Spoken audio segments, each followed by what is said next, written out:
Portanto, como por um homem entrou o pecado no mundo, e pelo pecado a morte, assim também a morte passou a todos os homens, por isso que todos pecaram. Porque até a lei estava o pecado no mundo, mas o pecado não é imputado, não havendo lei. No entanto, a morte reinou desde Adão até Moisés, até sobre aqueles que não tinham pecado, a semelhança da transgressão de Adão, a qual é a figura daquele que havia de vir. Mas não é assim o dom gratuito como a ofensa. Porque se pela ofensa de um morreram muitos, muito mais a graça de Deus, e o dom pela graça, que é de um só homem, Jesus Cristo, abundou sobre muitos.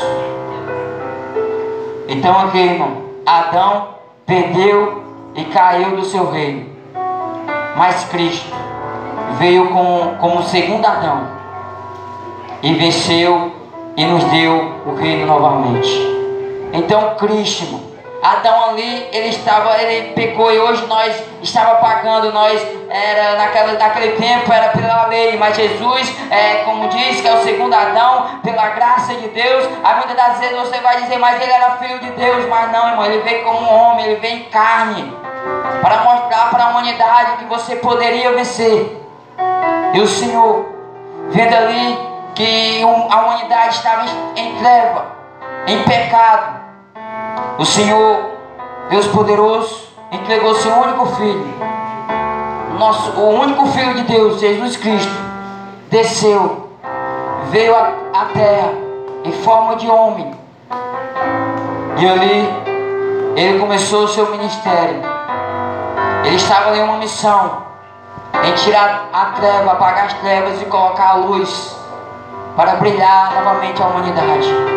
Então o Senhor, quando morreu naquela cruz, ali muitas das vezes, se nós fosse olhar, se nós fosse chegar para a morte e nós perguntasse à morte, cadê fulano? Aquele dali está ali. Cadê ciclano? Aquele dali está ali. Mas se nós chegássemos e perguntássemos para a morte, cadê Jesus?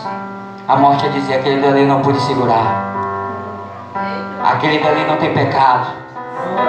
Ó Deus poderoso, aquele dali morreu pela humanidade sem sequer ter cometido algum pecado. Aquele é a luz da humanidade. Então, irmão, se nós for olhar, hoje o Senhor, Ele nos deu a chance de ser filhos e não súditos, de ser filhos e não cegos. Filhos, irmão, é porque nós somos a família de Deus, e Ele quer compartilhar, e Ele quer que nós venhamos crescer sobre a família de Deus. E súditos